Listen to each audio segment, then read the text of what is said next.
XSR 900. XSR 900 first gear. Try natin guys first gear nito.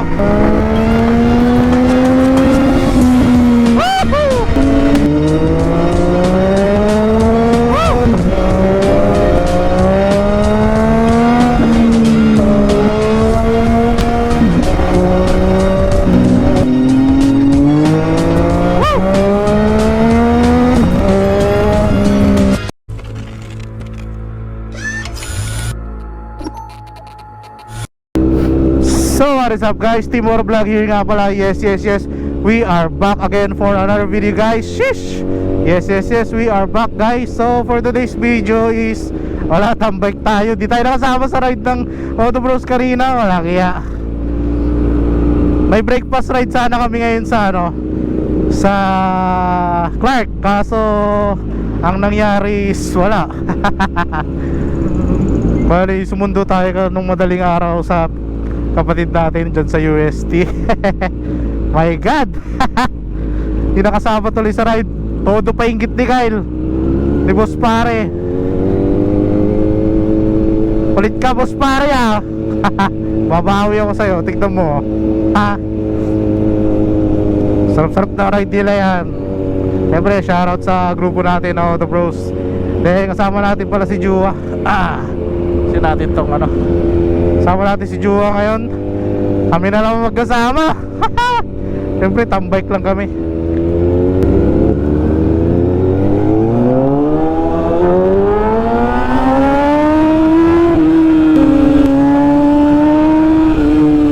Woo! Let's go.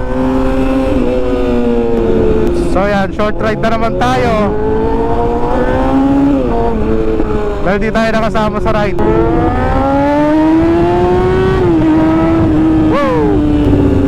So yan sa mga big bike na dito. Ano ginagawa yung ginagawa yung remedyo kapag naputikan yung yung mga motor nyo? Ako kasi kada naulanan to, kunwari naulanan niya yung gabi, diba, sigurado puro putik yan puro putik yan kinabukasan. So ang ginagawa ko pagdating ko ng gabi, halos binubuhusan ko ng tubig lang yan para kahit pa paano matanggal yung mga debris na para kinabukasan hindi manigas yung mga talsik-talsik na putik. Kasi guys, pag nanigas yung, pag kinabukasan mo pa binanlawan yung motor mo, ang mangyayari kasi noon maninigas siya, magiging alikabok. So pag lilinisin mo, diba, pag lilinisin mo pwedeng magasgasan yung motor mo kapag hindi mo binanlawan. Kaya ako guys, ganoon ang ginagawa ko kapag naglilinis kapag naulanan o naputikan yung motor. Kasi sigurado yan, lalo na wala tayong nakatail tayo di tayo sa likod, sigurado talsik-talsik yung mga putik dyan sa likod natin. So yun ang ginagawa ko para maiwasan kong siya kinabukasan, manigas yung mga lupa-lupa dyan. Kayo ba, anong ginagawa nyo? Comment down below nga.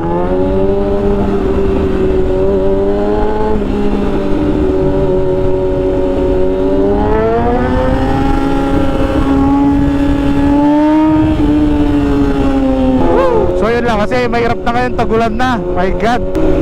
Yan naman, pag naglilinis kayo, syempre mas magandang badlawan nyo talaga muna bago nyo sabunan or punas-punasan. Wag guys, bali i-rinse nyo muna ng water.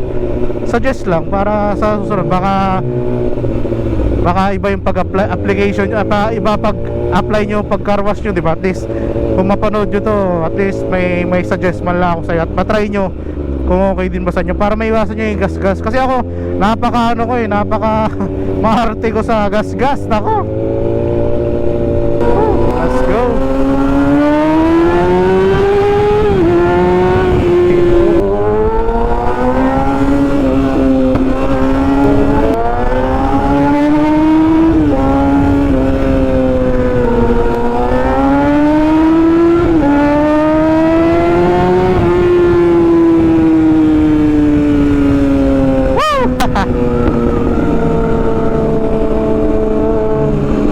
Sama lang si Joao, mga XSR 900.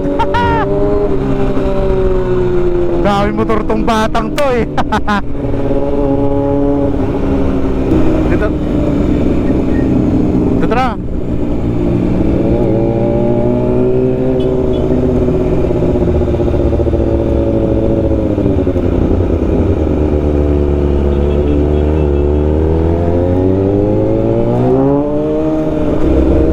White chicken.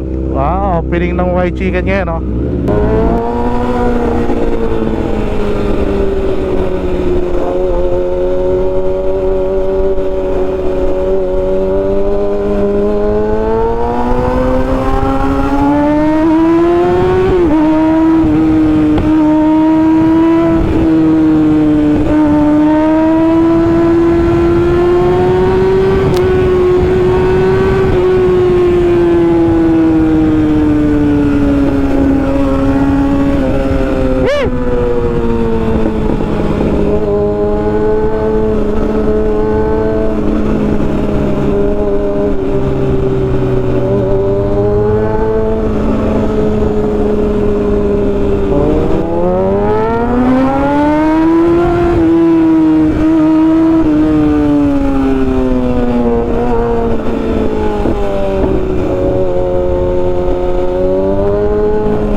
Malapit na naman tayo. Yee!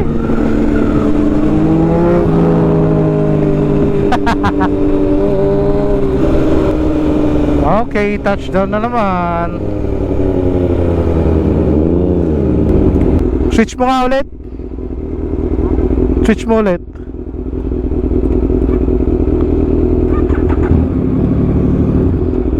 So ayan guys, touchdown kami dito sa Boss Coffee. Mukhang magpapaulan na naman kami.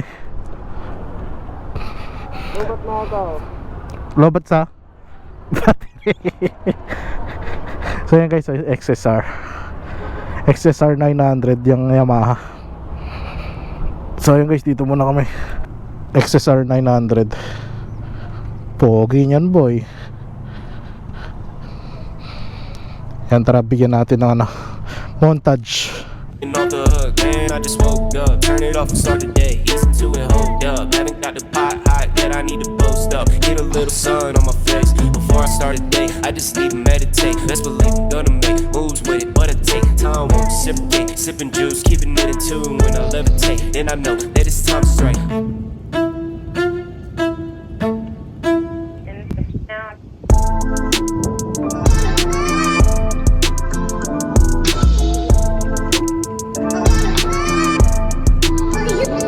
Is XSR 900 ng Yamaha guys, 900cc. Ito yung bagong pinaka latest model ng ano, XSR. Then 3 cylinder na to guys. Then yung ano nya, drift exhaust na yung tambotso nyo.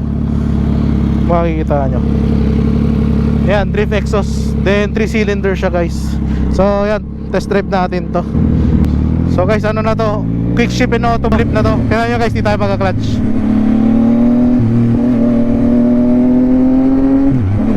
O, diba? Ay, di na tayo mag-clutch sa motor na to guys.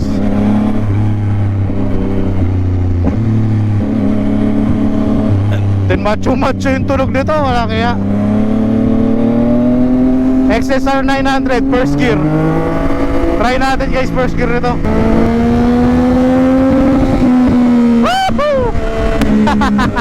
Katakot. 3 cylinder, then magaan naman na siya. Yung tunog niya macho din sa 3 cylinder. Ito yung magandang tunog talaga sa 3 cylinder eh, no? medyo mabigat yung base niya.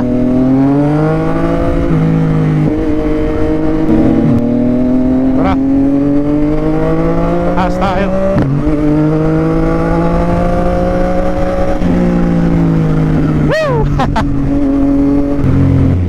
XSR 900 ng Yamaha. Yan, meron dyan sa Rev Zone, guys. Kung gusto nyo naman ganitong bike, check nyo dyan sa Rev Zone. Rev Zone Lukaw. Baka naman.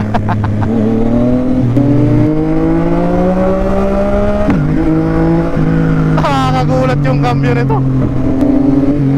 Then guys, stock na tong ano niya, side mirror, ha. Walang yan, lakas. Gagi. Lakas siya, guys. Pipigayin ko, ha. Grabe. Lakas ng motor na to.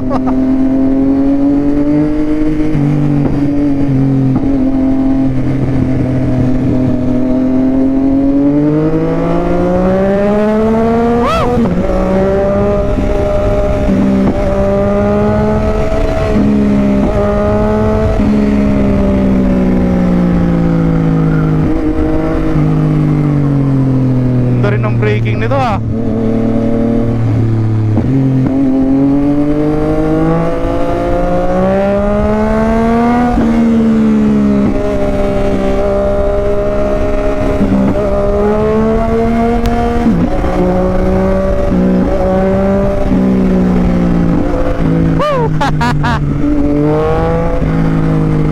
Wala stick, boy.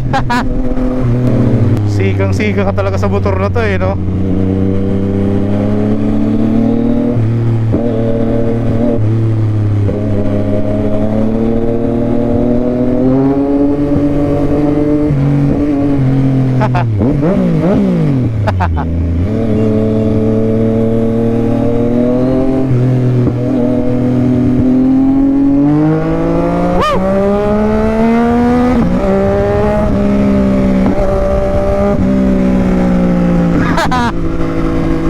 Natakot, boy. Ang macho lang tunog niya, gagi.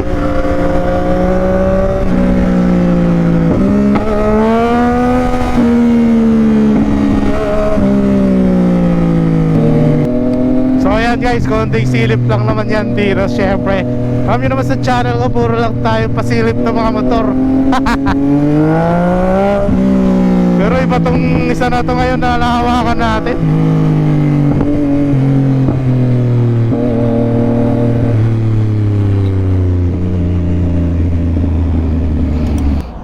So ayan guys, dito muna tayo sa Boss Coffee. Ay, kape-kape muna tayo. Yan, kasama natin si Juwa. Maxilmat. Malakas. Malakas. So ayun guys, dito kami ngayon sa Boss Coffee na naman dahil di kami nakasama sa ride sa breakfast ride sa Clark yun, no? Sa Clark. Sa Clark yan, kasama natin si Consi tapos si Juwa. So yan, wala. Tambay lang tayo ngayon kasi pinainggit tayo nila Kyle, nila Cap. Pabawi kami, hintayin nyo. Sayang ang motor pala. Sayang pala ang motor, hintayin nyo. Magra-ride kami, kaming tatlo lang. So yun guys, tambay lang ulit kami ngayon sa Boss. Yan, abangan nyo yung mga next ride natin siguro. Baka Baguio. Baka makasama tayo sa Baguio. Yun lang siguro. Or mag-Clark tayo. Depende sa tatakbo. Kasi tagulan. Kasi tagulan na ngayon eh. Kaya yun lang. Hindi kami makapag-set kagad ng ride dahil sa weather. So yun lang guys, tambay na kami dito. So yun guys, uwi na kami. Tapos na kami tumambay dito. Ingat si rin yan, mauna kami, ha. Yan, Konzi Moro Vlog. Upload na, oy. Upload na. Kailan? Next week. Next week. Nghihintay na yung mga fans mo, oy.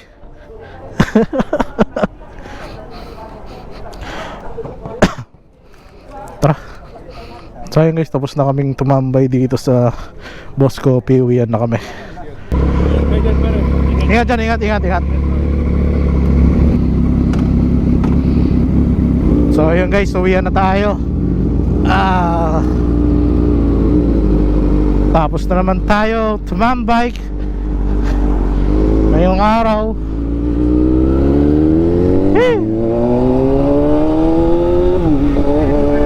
ayan guys, syempre dito ko na natapos yung vlog ko.